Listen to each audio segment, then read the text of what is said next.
This is Served with me, Andy Roddick. Please hit subscribe. We drop new episodes every week.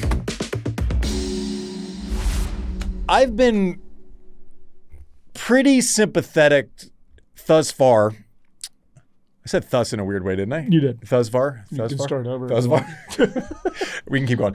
To the Vondrousova case, and obviously it looks like it's going to be 4 years. You can negotiate that down based on factors and you proving certain things. She will get something. That's a guarantee. You don't go from 4 years to nothing, just so we're clear. Or I'm sure there's been a case or two, but not likely to happen. I've been pretty sympathetic to it just based on what was represented situationally. Okay. Some person I was scared came to my house.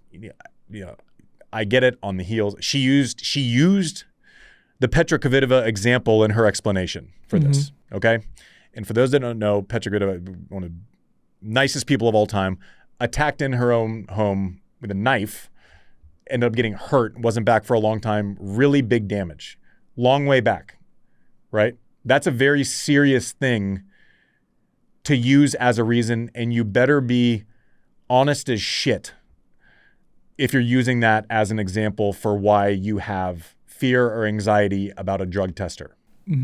Okay. She wrote something like that, right? Anxiety took over. I'm not just going to open my door. And so I was pretty sympathetic to that. Like I just am. Like if my daughter, lives alone one day and someone comes to her door, you don't open the door under any circumstance. You just don't do it. And I was like, listen, if they come and it's time zones and it's the middle of the night, you can't get a hold of anyone, you don't open that door. Maybe it's a missed test. Sucks. The representation of what actually happened in this case by the ITIA, if true, which I tend to think it is now, is that she walked outside. It was a female tester. It's the same person that has tested her before, not a stranger. You recognize the face. Apparently, yeah. I can't, and this is all based on the report, right? I have a hard time thinking the ITIA is going to counter her in a way that is so far from what she represented, or at least wanted us to believe in her initial explanation of it. We do know this. She walked outside and she signed the form. So this wasn't someone banging on the door and her going, no, and then waiting it out. It was not that. The reports are she signed the thing saying, I'm not going to take this test. It's hard to be scared of someone holding a clipboard when all they're asking you to do is sign to confirm the sequence of events and the fact that you're not taking a test, right? Maybe there's something we don't know. Then the reports are that she went and walked her dog. When I'm scared, or like if I'm scared of someone at my door, I think the last thing I'd ever think is like, I'm going to take my dog for a walk outside. Yeah. And be out and about. I'm having a hard time making these two things real. If the report for the ITIA is correct, right? Which it would be horrible. I mean, this is what they submitted to the tribunal, right? They're happy to back up their side of the story legally, and it's not just a press release. Exactly. Okay. So they've said this is what happens, and we will legally, we're happy to put this on paper legally, right?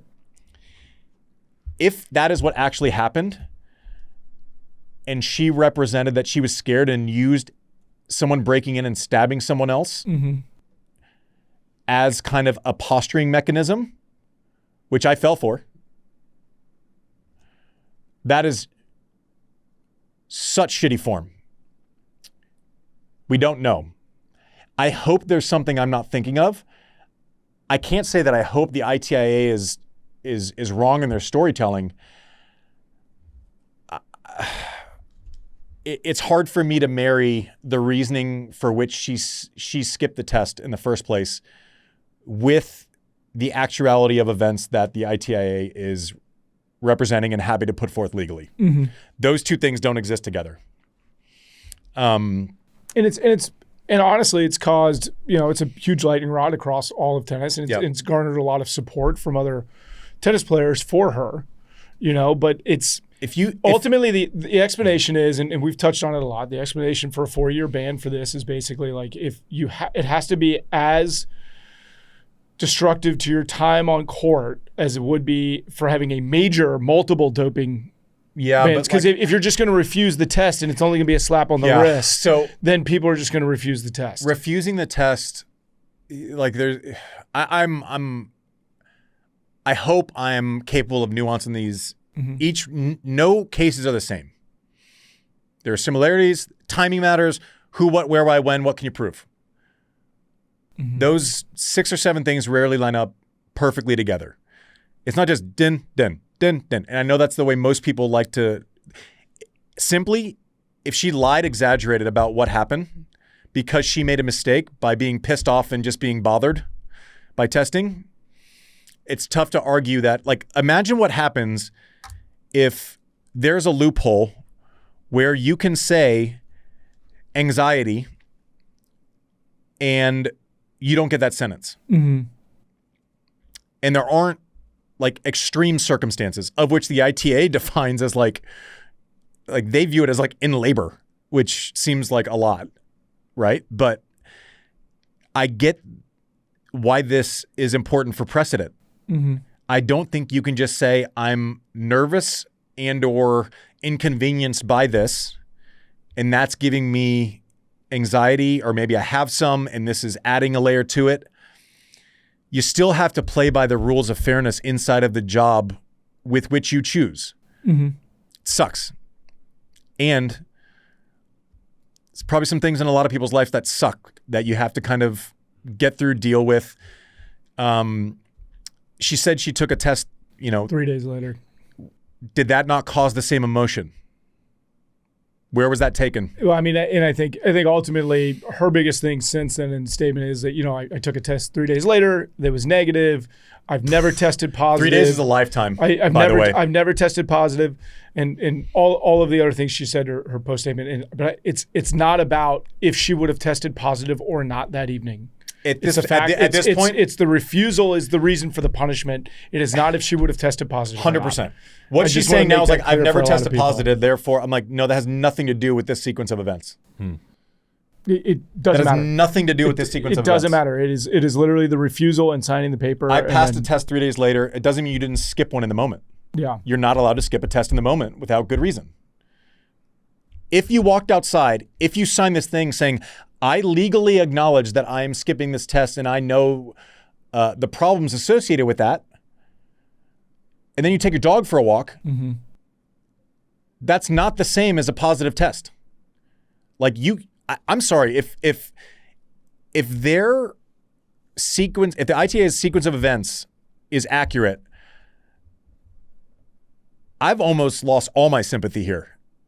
To reference what you referenced in your explanation, and if they are correct, and again, I will wait to make like a massive, but like I was stunned when I read the report because it was not what I expected. I thought it was going to be someone showed up, it was 1 a.m, it was knock, and they didn't show up, she was scared, she told us she was scared, she didn't open the door.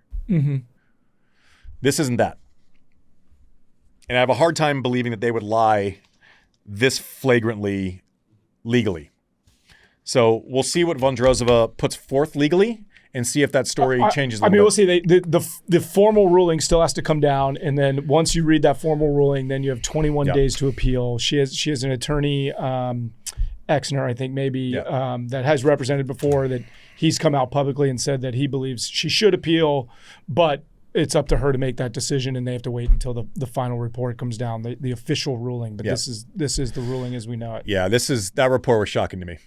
And if it's true, then I don't have much sympathy here at all. And I went from very sympathetic, imagining the worst set of circumstances and being like, oh, I get that maybe, to like, you're referencing certain types of things and then you're walking your dog. You can miss me with that. And we can have all the different conversation we want about the ridiculousness of like the whereabouts rules and like what those are. This isn't that. This isn't that. No. It is just. That's for another day. And by the way, also, like just as an aside, I was talking with someone who's been on the show we respect very much, and he brought up the point. tennis is in the Olympic drug testing protocol. Mm-hmm. Have you noticed all the sentences like 2 years, 4 years? It's on an Olympic cycle for fucking what? Yeah. 4 years is like basically ending an Olympic athlete. Like, but he sent this full breakdown. It's like they travel, in non-Olympic years, like 2 days a month for competitions. It's one big, like it's not the same. Like, why are we playing by those rules, by the way, in tennis? That drives me Why crazy. are we having these arbitrary timelines that are basically meant for Olympic sports? It drives me nuts. Or Olympic prominent sport, however you want to define it. Like, we're a business that exists all days of all years. It drives me Why nuts. are we doing this? Anyways, that's another conversation. It's simply, what I'm heated about is simply the versions of the story that couldn't be more opposite. One has legally put one forward, and the rebuttal to that was, I haven't tested positive. That has nothing to do with what they said. And that's a completely different conversation too. Like, so we'll see. The right to reform is like, dude, like, and put them into a strict testing protocol and like, it's whatever. Okay. So the next thing that I need to talk about before I'm on site and on air and whatever else is the prize money dispute, where the players are basically saying we're boycotting different parts of press for different timelines and, whatever. Revenue goal, they get 14.4% of revenue from Wimbledon this year, down from recent standards. Wimbledon said they were surprised by this. Listen, I love Wimbledon. I love everyone there. I have great relationships with the people there. Also, how surprised can you be when they were pissed off and they did this at Roland Garros, when Roland Garros was paying 14.9%? Mm-hmm. Like, if you want to hold strong on negotiation, fine. You can't be surprised by this. No. Like, they just did it a month ago. Like, this isn't surprising.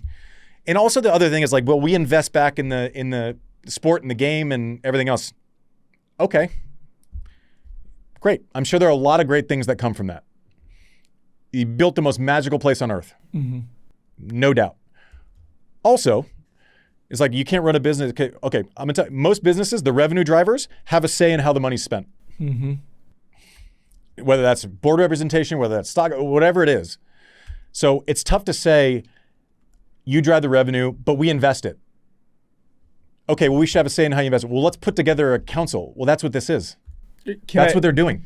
So the players sent a letter. You just don't have control over their council right now. So the same-ish group of players through Larry Scott. They sent a letter to Wimbledon basically saying we will be doing, the restriction on media and all these things. But the biggest takeaway for me is that last year they asked for 16%. Yep. They said we would like to have 16% by next year, right? And then, which is not that's not even close to a crazy number. So let me put it in context, which they put in the letter, right? The players in July of 2025 proposal asked for 16% of revenue this year, approximately 71 million pounds, against the announced figure of 64.2 million pounds. Like, we're talking about like not a large number in the grand scheme of things when you think about the overall revenue. And we're talking about less than $7 million. Practice. We're talking about practice. But we're talking about $7 million, and you're like, that's all they had to do. If they would have just got up to 16%, what is like? Yeah. That I don't understand. Here's the thing. We're playing a game of chicken right now. Yeah. And to your point that you were just making, it's going to be a lot more than what the figure you just used. I think the players are united. More united than I've seen before. Mm-hmm. More united than I've seen before. You have Coco on board. You have Sabalenka on board. You have Sinner on board. You have a lot of the biggest names fully on board, more than we've seen since the creation of the tours in professional tennis back in the day with Billie Jean King and Arthur and all of those greats, who, by the way, and rightfully so, are now icons because of what they did. Yes. Okay? So we can't simultaneously like celebrate them for their bravery and then be pissed at these players. Now, I know it's different. I know that they were, sharing 4-door hotel room or whatever. Sabalenka said this. Top players are not doing this. They don't want to have to answer questions in press about this. It is not convenient for them to take this stance. Mm-hmm. It is for the other players on tour, challengers, whatever. Well, we spend our revenue on this. Great. We'd like a say in it. It's as simple as that. Well, and it's about the healthcare programs. It's about the pensions. I mean, that is reform that does do something for everyone at all times. And like, but to me, I feel like that's the bigger. I think the splashy headline is we're talking about $7 million about this year's prize pool, but the biggest thing is the long-term benefits of the slams eventually contributing to the long-term health and care of these people that make these events so lucrative. And there's like this. Okay, and then also, you just feel like the tournaments at this point are kind of slow rolling a really hard conversation, right? If this has been going on and they sent a letter a year ago and they're clear as day, and to the players' credit, they're clear as day, revenue is how we're valuing this.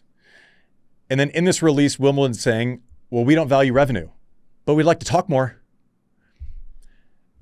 If you can't even get off the starting block of how we value, and it's like, is it about the players, the investments, and everything else? And I wrote this, I go, or is it about what percentage of the value of revenue are they worth?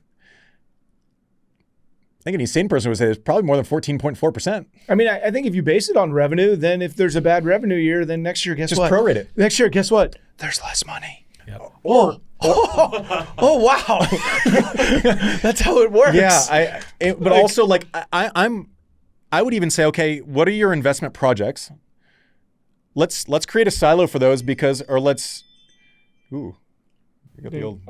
Chick-fil-A for the kids. Oh, good. I was worried. Good. If anyone needs to know, Mike's kids have Chick-fil-A delivered successfully in Charlotte right now. But okay, great. The investment, but I know for a fact, like the U.S. Open is investing crazy, overhauling all the facilities, but they're making the corporate offerings a lot better, which drives revenue. The players should share in that growth. Like they'll say like we invested X, but what percentage of that is actually for player facilities? Let's carve that out, completely. And it's like, okay, do we want a gym or do we want more money?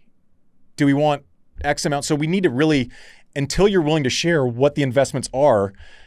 And should we be participating in those? Because the game now is that it's the revenues are going crazy because tennis is having a hot streak. So we can simultaneously announce a 20% prize money raise, but then there's a game of lowering the total revenue. It should be shared participation. I don't think we can just make up figures year to year. There's no continuity. There's no consistency. And the players are going, I don't even know what we're getting until a month before the tournament. If you're ranked 50th in the world even, or if you're like, how are you even planning and budgeting your year? If you're like, hey, listen, I did great this past year. I'm for sure getting in all 4 slams and most of the one. Yeah. You can start to budget your life and actually do what an independent contractor is required to do is figure out how they're going to pay for themselves. What are the options? And I said this like when Chairman Jevin was nice enough to come on the show, and Jamie Baker, I said, listen, like all the players have been doing for 40 years is they have meetings about meetings about meetings about meetings about meetings, on to the next thing. At some point, something has to happen. I don't want the game of chicken to end up in something that costs everyone more money, players missing slams, losing a year of revenue. That ain't worth 1.5 points. Like, what are we doing? Right? And the Spider-Man meme? Because I've talked to leadership here. Obviously Roland Garros did what they did. I've talked to people at US Open. The Spider-Man meme where everyone points to the other one, right? Like it's like this. Someone's got to lead. Someone's got to come through and be like, yeah, okay, yeah. Are you worth 16% of revenue? And if you don't do it, you're saying no. I tell you what, if all the names we just named weren't in this tournament, I would probably not be going. Yeah. Are they worth 16% of revenue? If you can look and say no, then that's tough. It's tough. That's tough. Now I fully understand if there are investments made and it's covered and planned, there's a value to that. If I'm talking to the players, I'm like, listen, we spent 10 years on an infrastructure plan, associated costs. This is what we're going to spend. This is the timeline of when the revenue kicks in. Great. And we're happy planning for what you've done. They should get paid for it. They run the best sporting event in the world, in my opinion. There is so much value to that. The players need to understand that. And 1.5 points. But also, we can't act surprised if something bad happens at this point. Mm-hmm. The players have been nothing but pretty clear. Now, you might disagree with them, but it's not surprising. Right? Two trains are heading towards each other and they get in a wreck. It's not surprising. No. Anyways, I don't want to talk about this again. No. It sucks because I love the players. Wimbledon's my favorite place on earth.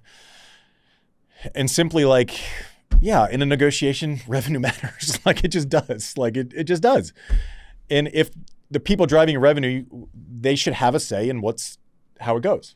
Yeah. That's not a crazy thing to request. And there is more nuance, right? Wimbledon or the All England Club has a contractual obligation to share profits with groups that they all have. The players want that contractual obligation too. That's what I'm saying, I think it's just that. I think maybe we're getting closer to a realistic conversation. But the problem is it's 4 separate organizations that have completely different organizational structures. It's a challenge, but so I think the place where you start is revenue share. Well, that's also why, right?